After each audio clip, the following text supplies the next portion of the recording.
ये एक बहुत पुरानी कहानी है, लेकिन इसका सबक आज भी इतना ही सच्चा और अहम है। ये कहानी है सारस, सांप और नेवले की, और ये हमें कुछ ऐसा सिखाती है कि कभी-कभी हमारा बेहतरीन हल ही हमारा सबसे बड़ा मसला कैसे बन जाता है। जरा सोचिए, क्या ऐसा हो सकता है कि किसी मसले का जो हल हम सोचें वो बिल्कुल परफेक्ट लगे, लेकिन वही हल खुद उस मसले से भी बड़ा खतरा बन जाए। आइए इसी सवाल को जहन में रखते हुए इस कहानी में उतरते हैं। कहानी का पहला बाब शुरू होता है एक उम्मीद भरे घोंसले से, जहां एक सारस का जोड़ा अपने खानदान का ख्वाब बुन रहा था। ये घोंसला सिर्फ तिनकों और शाखों का नहीं था, ये उम्मीदों से बना था। हर एक अंडा उनके आने वाले कल का एक नई जिंदगी का वादा था। 3 अंडे, 3 छोटी छोटी उम्मीदें। सब कुछ बिल्कुल ठीक लग रहा था, लेकिन फिर अचानक सब कुछ बदलने वाला था। और ये है कहानी का दूसरा बाब, एक बेरहम शिकारी, एक ऐसा सानेहा जिसने सारस के जोड़े की दुनिया ही अंधेर कर दी। जब वो वापस लौटे तो घोंसला खाली था, उनके अंडे गायब थे। ये सिर्फ अंडों का नुकसान नहीं था, ये उनके ख्वाबों का टूटना था। एक ऐसा सदमा जिसके लिए वो बिल्कुल तैयार नहीं थे। और ये कोई एक बार का वाकया नहीं था। पहली बार तो अंडे बस गायब हो गए, लेकिन जब उन्होंने दोबारा हिम्मत की, दोबारा उम्मीद बांधी, तो इस बार उन्होंने अपने दुश्मन को अपनी आंखों से देख लिया। वो एक सांप था। सोचें इस माँ की बेबसी का आलम, जिसने अपनी आंखों के सामने ये सब होते देखा। वो कुछ न कर सकी, बस देखती रही कि कैसे एक सांप उसके अंडों को निगल रहा है। दुश्मन अब कोई अनजान नहीं था, वो सामने था। और यहीं से कहानी का तीसरा और सबसे अहम बाब शुरू होता है, एक होशियार और खतरनाक मंसूबा।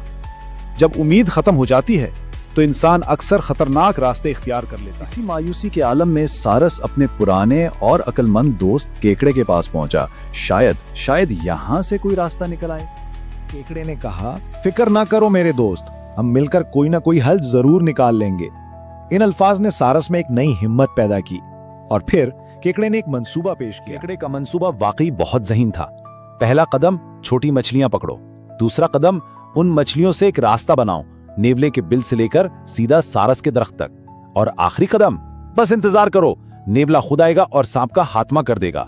बज़ाहिर ये एक बेहतरीन जाल था। अब आता है कहानी का चौथा बाब, जब इलाज ही अजाब बन जाए।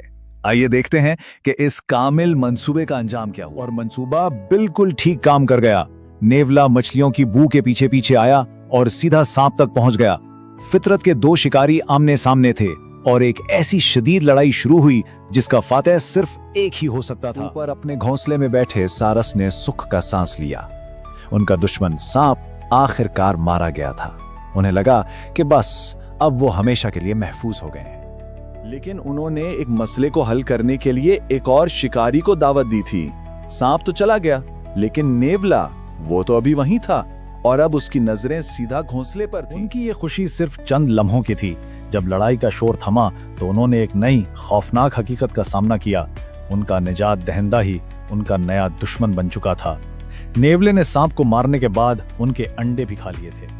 तो आखिर इस कहानी से हमें सबक क्या मिलता है? आइए इसके गहरे मतलब को समझने की कोशिश करते हैं। देखिए, सारस के साथ जो हुआ उसे कहते हैं गैर इरादी नतीजा। यानी जब हम किसी मसले को हल करने की कोशिश करें तो उस कोशिश से एक नया और कभी-कभी पहले से भी बड़ा गैर मुतवक्का मसला पैदा हो जाए। ये सिर्फ एक जानवरों की कहानी नहीं है, ये हमारी जिंदगी की हकीकत है। हम सब अपनी जिंदगी में किसी न किसी सांप जैसे मसले का सामना करते हैं, और अक्सर जल्दबाजी में हम एक नेवले को दावत दे बैठते हैं।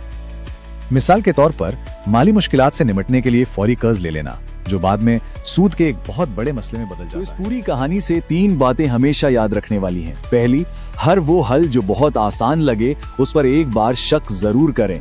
दूसरी, गुस्से या मायूसी में फैसले ना करें, ठंडे दिमाग से सोचें। और तीसरी, जो सबसे अहम है, हमेशा खुद से ये पूछें कि मेरे आज के इस फैसले का कल क्या नतीजा निकल सकता है। तो आखिर में ये सवाल अपने आप से पूछना बहुत जरूरी है, हमारी जिंदगी का वो कौन सा मसला है जिसके लिए हम जो बेहतरीन हल सोच रहे हैं, कहीं उस हल में ही कोई नेवला तो नहीं छुपा बैठा।